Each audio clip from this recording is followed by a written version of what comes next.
Now I will be explaining the total expenditure method or the total outlay method of measuring price elasticity of demand. Now what do we mean by total expenditure?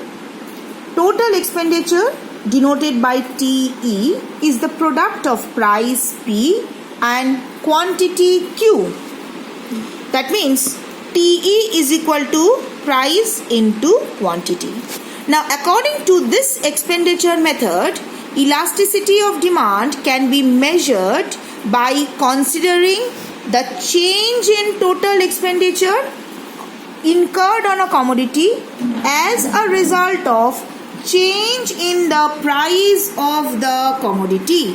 That means how price changes due to change in total expenditure can be seen, and accordingly we can estimate the value of price elasticity.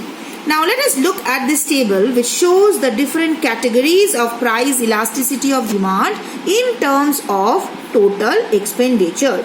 In the first column we have taken change in price, and the next three columns shows the different degrees of price elasticity. Now see, when price falls, if total expenditure remains constant, then we have EP is equal to 1. Again, if price rises but total expenditure remains constant, then also we have EP is equal to 1. That means with change in price, whether price increases or price decreases, if total expenditure remains constant, then price elasticity will be unitary. That means EP will be equal to 1. Again, when price falls, TE falls, or when price rises, TE rises. That means if there is a direct relationship between change in price and total expenditure, then we will be having inelastic demand or EP less than 1. Again I repeat, if price and total expenditure moves in the same direction, that means they have a positive relationship with each other. Price increases, T increases. Price falls, T falls. In such a situation, we will have inelastic demand. The next category, price falls, TE increases. Price increases, TE falls. That means now price and total expenditure moves in opposite direction. They have a negative relationship between them. In such a case, we will be having elastic demand or EP less than 1. Now we can show this relationship also with the help of a diagram.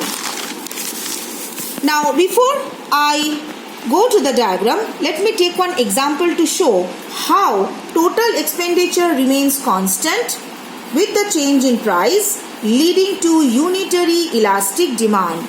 Suppose price is rupees 5 and quantity demanded is 30 units.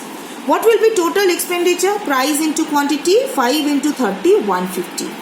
Now suppose price falls and quantity demanded increases. That means they are moving in opposite direction. Price and quantity moving in opposite direction according to law of demand. Price falling, quantity demanded increases.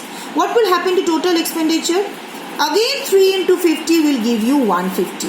That means finally what is the relationship between TE and price?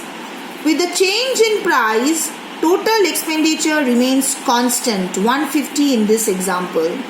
And as I said, when total expenditure remains constant with change in price, then we have EP is equal to 1. Like this, the same thing will be happening in the case of EP less than 1 and greater than 1. You can do it with another numerical example. You will see there that when price and total expenditure moves in same direction, we will be having EP less than 1, and when price and total expenditure moves in opposite direction, you will be having EP greater than 1.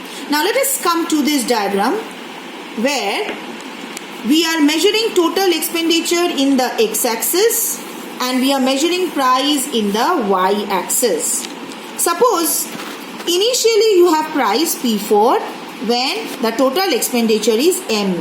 Now price rises to P3. You see what is happening to total expenditure? This portion is positively sloped. That means total expenditure is increasing up till where? M1. So this is the positive slope of the TE curve. That means here as price is increasing, TE is increasing. They are moving in the same direction. That is why here we will have EP less than 1. But when price rises further from P3 to P2, you see this straight line, vertical line, that means total expenditure is remaining constant at M1. So total expenditure remaining constant means EP is equal to 1. Then again from P2, if price further increases to P1, see what is happening. At P2, total expenditure was M1. Further rise in price from P2 to P1 will lead to fall in the total expenditure like this, till here. It's falling from M1 to the left hand side, that means from B to A, and that is why we are having a downward sloping TE curve.